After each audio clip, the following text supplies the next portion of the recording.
Hey, I'm Jeff Struth. Welcome back to the vlog. I'm here with my good friend J Boogie. What's up, what's up?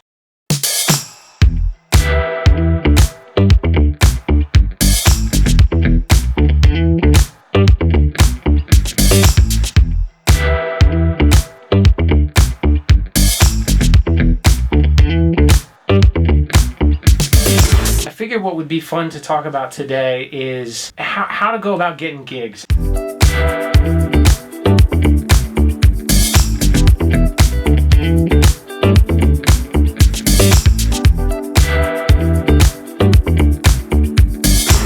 Like, you might only have one chance, right, for someone to check you out.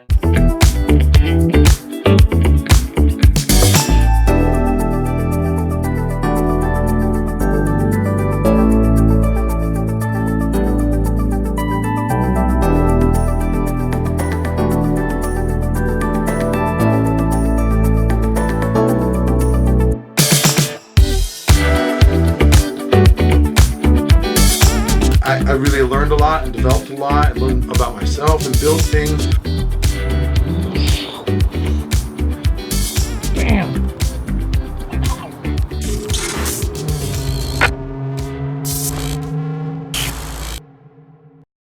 We're in his recording studio Welcome. where the hell are we? I know it's San Francisco, but what neighborhood We're is this? in Bayview, Hunters Point. Good thing I wore my black tie. Yeah, right. So Boogie and I have been friends a long time and worked together in a long time. Yes. Yeah. Yes. But like, I figured what would be fun to talk about today is how to go about getting gigs as a DJ or as a producer who's trying to do his own thing live. Well, there's a lot of new artists out, and the barrier to entry for being a creative person is lowered so much. So there's so many people out there doing it now. How do you stand out? Yeah. Yeah. How do you stand out? And you had a quote that you told me 12 years ago, but I was like, Boogie, how do you get booked so much? You were, at that point, you were DJing 4 or 5 nights a week. And your secret back then was? You gotta go out. You gotta be out in the mix. You gotta go out and talk to people. You gotta talk to bar staff. You gotta talk to promoters. You gotta talk to other DJs, the doorman. I was like, you gotta know everybody in the nightlife environment. Go kick it and observe and get to know people and be diplomatic and make friends. You know, I mean, it sounds basic, but if you're on your phone stuck in the zone while you're at the club or doing whatever, you're not paying attention to the people who are booking the shows, who are doing the lights, who are doing the art, that are doing the sound, that are doing the posters, that are pouring the drinks, that are doing the door, during security, during coat check. I've met a lot of talented people doing coat check. They're just doing that side gig and they really have a night at the club. They would love to book you or something. So, you know, you just got to go out and meet people. I love that train of thought that says you never know where their next gig is, right? And like, as you are coming up, the dude that's bartending when you are coat check or whatever, you know, next thing you know, you guys are the two of the top promoters or two of the biggest talents in the scene. And if you're making friends and or just being a nice person, I know that's, again, super basic, but there's a lot of people that aren't that nice out there. Don't be a dick. That's what I'm trying to say. My biggest takeaway from any class. Go out, don't be a dick, you'll get booked. One thing that I learned the hard way by making mistakes is never judge a book by a cover.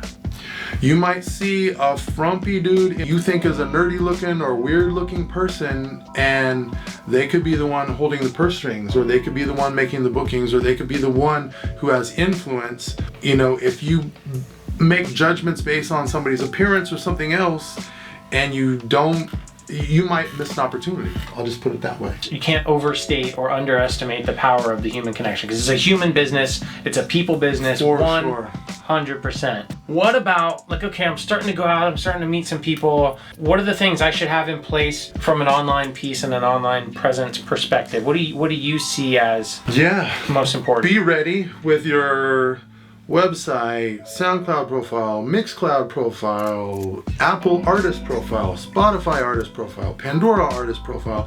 Have all your profiles be consistent and congruent, and so that if anybody Googled your name on Instagram, Facebook, Twitter, SoundCloud, Mixcloud, Apple, Spotify, YouTube, anything, that they're gonna get the same thing, so they don't miss out on one or the other. So you have consistent branding across all of those, but also that it's the best representative of yourself on all those. And be ready. Don't be like, oh, I'm gonna hit you next month when I got this thing that's going. Don't even bother to give somebody a preview, because they're not gonna be paying attention in a month. Like, if you make a connection with somebody, and if you're worth something to them, they're going to check you out, and you might only have one chance for them to Google you or look you up on Instagram, whatever it is.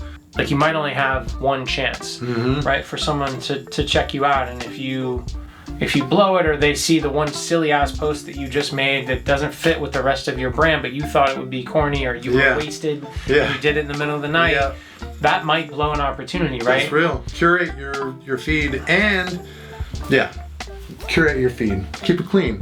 I try to say stay positive on social media also. It's really easy to complain or point something out negative on social media and get some quick attention in the moment, because that can easily be amplified and you can go viral easy, but in the end you're kind of digging yourself a hole. And I think, I mean, this is my perspective, I could be proven wrong on this, but I think staying positive on social media means you're going to be sharing music with somebody, you're sharing a vibe, you're sharing yourself. As a general rule, keep it positive. You don't have to be upbeat and super bright and whatever, but it's just like, keep it positive. And so you got to figure out if that's your end goal. Yep. And then just be true to yourself. Like, I think that's another big takeaway too, and we're kind of delving into this like social strategy, but this notion of authenticity in your artistry and in your socials and in your messaging, like you said, you don't always have to be shiny, happy, positive, but you want to be true to who you are, and then put your best version of that forward, I think. People want real, authentic stories. That's what they want. Yeah. You know? What's next for J Boogie? Like, what do you got in the works? And I worked at Pandora for almost 5 years. You did? Yes, for a long time as head of hip hop programming at Pandora, and it was an amazing journey. I really learned a lot and developed a lot and learned about myself and built things.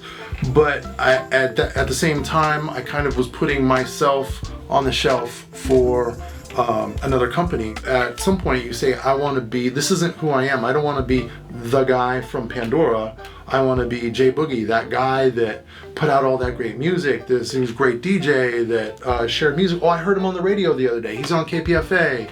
I thrive off of that, sharing music with others and creating new music and being creative and being kind of what's inside my head, which is this weird, eclectic, multicultural approach to music, which includes reggae, hip hop, soul, funk, disco, Latin, everything under the sun, but creating it in a way that is palatable to kind of everyday folks and discerning listeners. I want to talk quickly about your visual brand.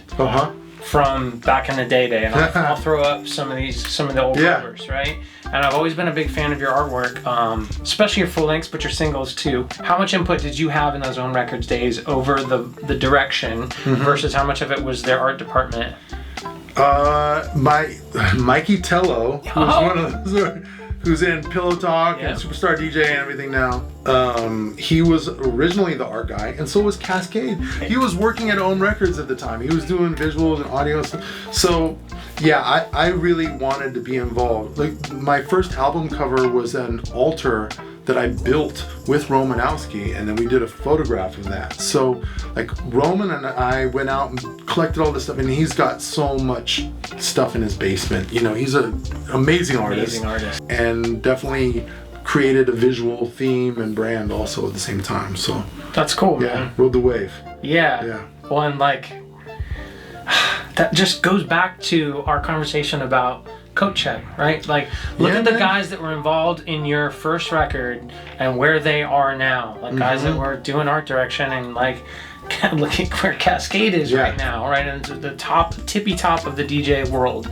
And it's hard not to be jaded sometimes. There's a lot of people that I met in the scene that moved to LA or New York, and they were just like coming up, and I was talking to them about how to grow and how to do this, and then all of a sudden they're headlining huge Brooklyn music festivals and all this crazy stuff. So it's a network. It's a lot of networking. Yeah.